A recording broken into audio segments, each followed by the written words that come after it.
Good evening. সন্ধ্যা হতে চললো প্রায়। আর দেখো এই সময় সারাদিন কিন্তু ফোটেনি, এই সাদা জবা না এখন ফুটলো। তো সাদা জবা কি দিনের বেলা ফোটে না? মানে সাদা ফুল তো রাতেই ফোটে জানতাম, কিন্তু জবা গাছে জবা না আমি খেয়াল করিনি। আমি ঘুম থেকে উঠেও মাঝে মাঝে দেখি ফুটে রয়েছে, কিন্তু আজকের খেয়াল করলাম সারাদিন কিন্তু এ মানে ফুটেছিল না। এক্ষুনি দেখছি যে এত বড় হয়ে রয়েছে। তো এই ব্যাপারটা জানি না।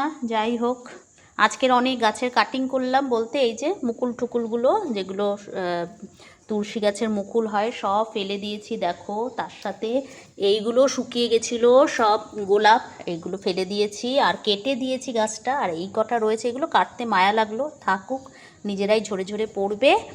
আর বাকি একটুখানি কাটিং ঠাটিং করলাম। যাই হোক, এই তুলসী গাছেরও কাটিং করেছি। আর এই বেলি ফুল তো আমার প্রচুর হয়, কিন্তু এখন মনে হয় বেলি ফুলের সময় নয়। তো এই বেলি ফুলের গাছটাও না আমি কেটে দিলাম, এই করলাম। আর এখন দেখো বাইরের আকাশটা কি সুন্দর, দারুণ দেখতে।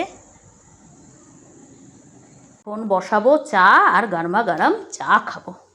আজকে না আমার একদম দুধ চা খেতে ইচ্ছে করছিল না, তো কৌশিকের জন্য দুধ চা বানালাম আর আমার জন্য র চা, আর সেটাও আদা দিয়ে। মাঝে মাঝে এরকম মনে হয়। আর আজকে রাতে আমাদের একদম সিম্পল মেনু, আজকে সর্ষে ইলিশ বানাবো। আমি কিন্তু শিলনোড়াতে বেটেই সব রান্নাবান্না বেশিরভাগ করার চেষ্টা করি।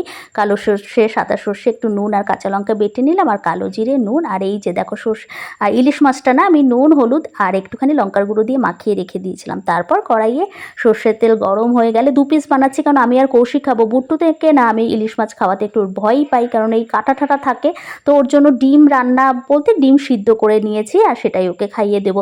দেখো কড়াইয়ে সর্ষের তেল গরম হয়ে গেলে আমি মাছটা হালকা করে ভেজে নিয়ে না ওর মধ্যেই কালো জিরে দিলাম। আর এই পেস্টটা হচ্ছে কি অল্প একটুখানি নুন আর হলুদ গুলে রেখেছিলাম, একটু লঙ্কার গুঁড়ো দিয়ে, সেটা দিয়ে একটু নাড়িয়ে চাড়িয়ে আমি কিন্তু সর্ষে বাটাটা না বেশ খানিকটা জল দিয়ে ছেঁকে নিয়েছিলাম। তারপর দিয়ে একটু কাঁচা লঙ্কা দিয়ে দিলাম দুটো, একদম টকবক করে ফুটলো আমার, একদম রেডি। আর একদিকে ভাতও হচ্ছে। আর সর্ষে ইলিশ আমি নামানোর সময় ওপর থেকে একটুখানি সর্ষের তেল দিয়েছিলাম।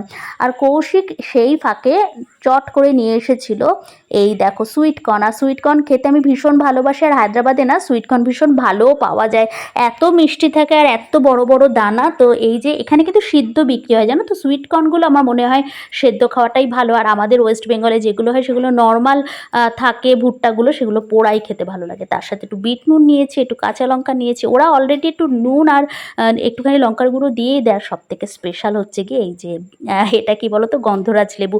বেশ কয়েকটা কিন্তু গন্ধরাজ লেবু আমার ফ্রিজে ছিল, আর সেটা নিয়ে ফার্স্ট ক্লাস করে এখন বসে পড়বো। আর তোমাদের আজকে দেখাচ্ছি মা যেটা কাজলের যে ভরার মুভিটা, সেই মুভিটা কিন্তু অলরেডি নেটফ্লিক্সে চলে এসেছিলো। তো আজকে এত ভালো লাগছে, এত আনন্দ লাগছে যে এই মা মুভিটা দেখবো এখন। বেশ বড় মুভি, 2 ঘন্টার ওপরে। আর এর সাথে এইসব খাবো। আজকের মতন টাটা।